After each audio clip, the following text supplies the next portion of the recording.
Pour remettre le dernier prix de cette soirée, l'outdoor de la création artistique, j'appelle une vieille connaissance. Et même si le lobby LGBT, comme on le sait, n'est qu'un petit réseau, un petit milieu qui s'auto-entretient, bah figurez-vous, je ne l'ai pas vu depuis au moins 10 ans. 10 ans? Ah, il y a 10 ans, je passais mon BTS. Eh ben, tu vas voir. Mais ça se voit, hein, que ça fait 10 ans. Christophe Beaugrand.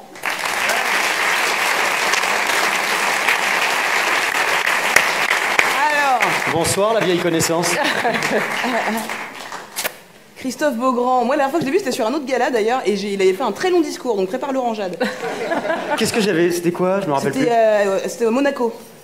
Ah oui. C'était pour les Africains. Je sais pas pourquoi t'étais là. J'étais bourré, sûrement. Quoi qu'il en soit, effectivement, des vieux souvenirs. À l'époque, j'étais jeune, tu étais vierge. Et... Non, pardon. C'est pas vrai. Je ne sais pas. J'avais envie de parler de visibilité ce soir. Alors j'ai noté en fait tous les petits messages. J'ai une note dans mon téléphone parce que j'en reçois régulièrement des petits mots doux. Donc je vais vous en lire quelques-uns, juste comme ça pour qu'on se rende compte un peu de ce que ça veut dire la visibilité. Sale pédale, grosse tarlouse, va te faire enculer. Oui. Ta mère aurait dû t'achever à la naissance. Gros PD, il y a un truc avec le côté gros, hein, donc il faut que je fasse gaffe. Si je te croise, je te crève.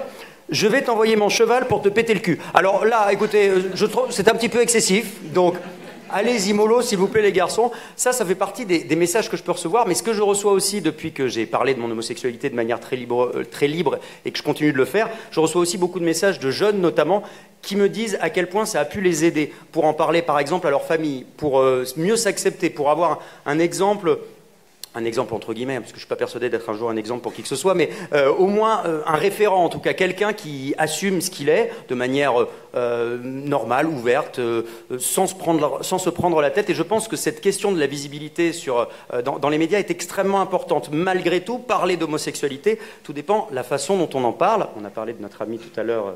en photo qui n'a pas eu de pub pendant 15 jours. Là. Il ne suffit pas de parler d'homosexualité, il faut essayer d'en parler intelligemment. Et en l'occurrence, les personnes dont on va parler tout de suite, on en parlait de manière extrêmement intelligente et brillante, qui sont les nominés, Marie.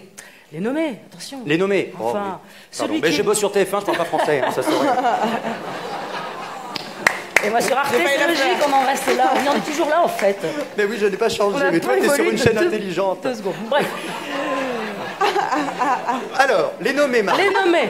Celui qui est digne... Bon, arrêtez, j'en ai 2 maintenant. Là. Celui qui est digne d'être aimé, roman donc d'Adela Taïa.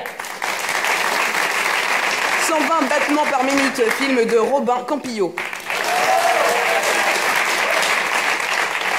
Ouvrir la voie, documentaire d'Amandine Gay. Mauvais genre, exposition de Sébastien Lifshitz. Désoriental, le roman de Negar Javadi. Let a Bitch Know, album de Killy Smile. Madame Arthur, cabaret Madame Arthur. Et Monstre d'amour, spectacle de Rebecca Chaillon. Il y a du monde dans cette catégorie. Alors. Et je suis fier d'annoncer une bonne nouvelle pour 2 personnes ce soir, parce que c'est un double coup de cœur, en quelque sorte un double prix.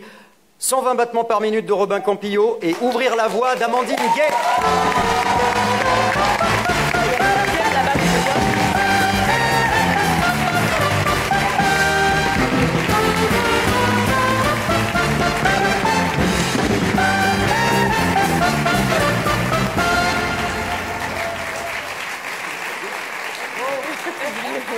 Voilà. Tout va bien. Ah non, ça fera du micro. Ah non, c'est bon. Alors, on s'embrasse. Salut, ça va?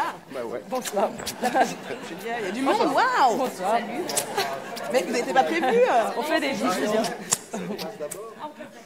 On n'est pas Robin Campillo, vous avez pu le noter, mais on a Robin Campillo est un festival à Nantes de cinéma en avant-première pour SoFilm ou SoFoot, je ne sais plus, SoFilm, et il nous a fait un petit message. On préfère. Hein. Voilà, ouais, donc nous sommes donc les producteurs du film, Hugues Charbonneau, Marie-Ange Luciani, Aloïs Sauvage, l'actrice du film, et Antoine Reynards, l'acteur du film, et dans la salle quelque part, Philippe Mangeot, le co-scénariste du film. Voilà. Robin a écrit un petit mot. J'ai peur. Alors, pardon. plus sur le texte. J'ai peur de ce moment entre nous. Alors, non, c'est bientôt. Contrairement au bruit qui court ici et là, je ne suis pas gay. Je ne sais même pas ce que ce mot signifie. Les photos anciennes de moi à la Gay Pride sont de grossiers photomontages et les types qui prétendent m'avoir croisé sur Scruff doivent arrêter la drogue de toute urgence. Mais bon, comme ma productrice est lesbienne et corse, mon producteur PD et sartois, j'accepte volontiers ce prix qui me permet ce soir de mettre un terme à ces rumeurs dégradantes à mon égard. Voilà. Robin Campillo.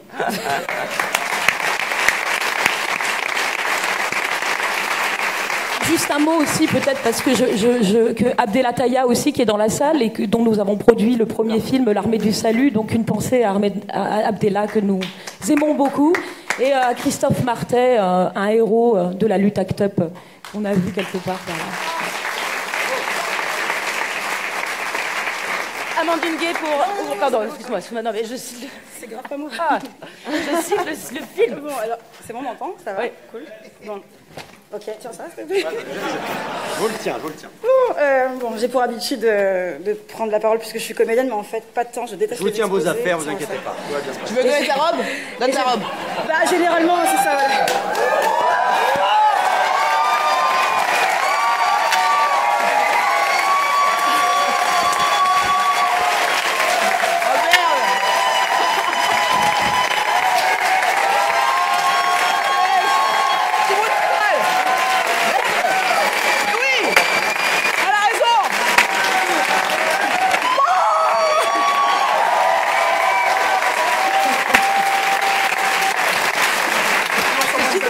Non, je rentre pas dedans, je suis sous.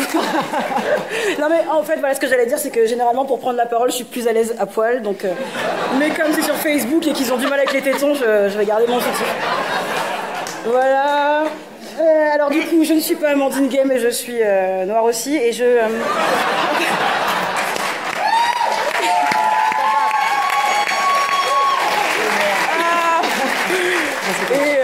Et j'ai participé au film qu'elle a réalisé.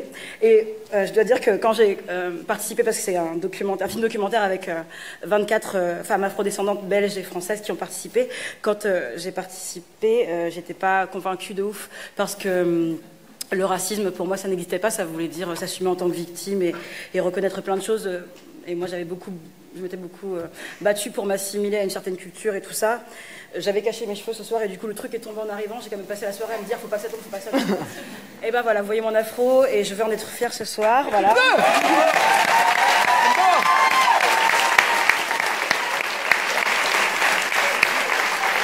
Et alors attention, c'est un peu long, mais c'est Amandine, donc on y va. Alors tout d'abord, merci à la JL et aux membres du jury, je suis ravie, c'est nom d'Amandine, hein. Et je suis ravie et honorée. Je voudrais aussi commencer par féliciter toutes les artistes et œuvres de la catégorie. Et je profite de la présence de 120 battements par minute dans cette liste pour saluer celles et ceux qui poursuivent le combat en matière de lutte contre le sida. Je pense entre autres à Sharon, une des protagonistes d'Ouvrir la Voie, qui est une de celles qui accueillent et accompagnent quotidiennement des femmes noires et ou migrantes séropositives. Je l'ai déjà écrit, mais puisque la répétition est à la base de la pédagogie, tu le répètes ma chère Rebecca, recevoir ce prix a une saveur toute particulière pour des personnes qui, comme toi et moi, avons grandi sans jamais voir pointer à l'horizon des noirs qui nous ressemblent. De la même façon qu'Ouvrir la Voie n'a pas vocation à faire entendre toutes les voix, mais bien à amorcer un dialogue, ce gala n'est pas censé représenter toutes les personnes TQIA++.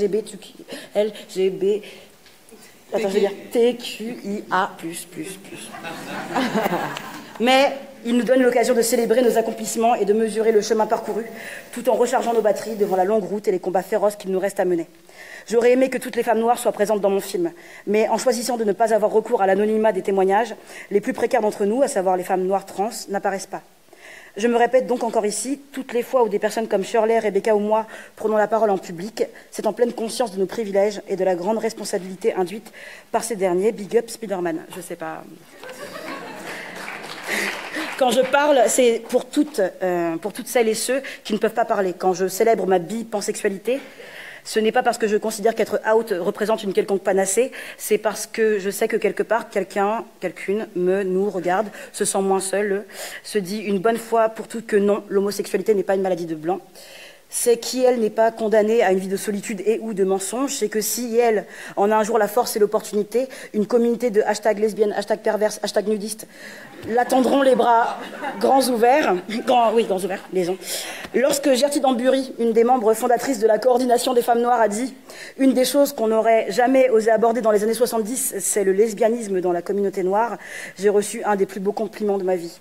Sandra et Tara, dans le film, qui ont mené le premier média lesbien afro-caribéen francophone, Dolly Stud, pendant 3 ans à bout de bras et ont cessé en 2015 après des menaces de mort, m'ont elles aussi fait un cadeau précieux en acceptant de témoigner à visage découvert.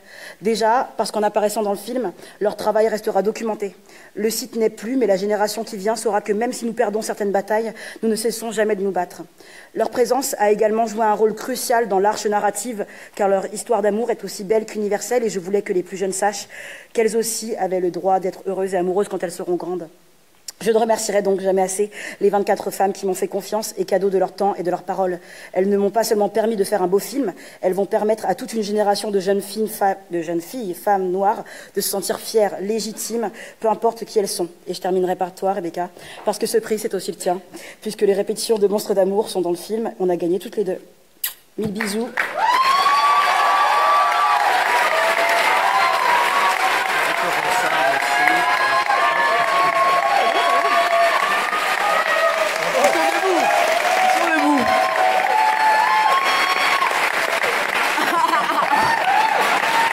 Elle a du succès finalement ton orange là-dessus.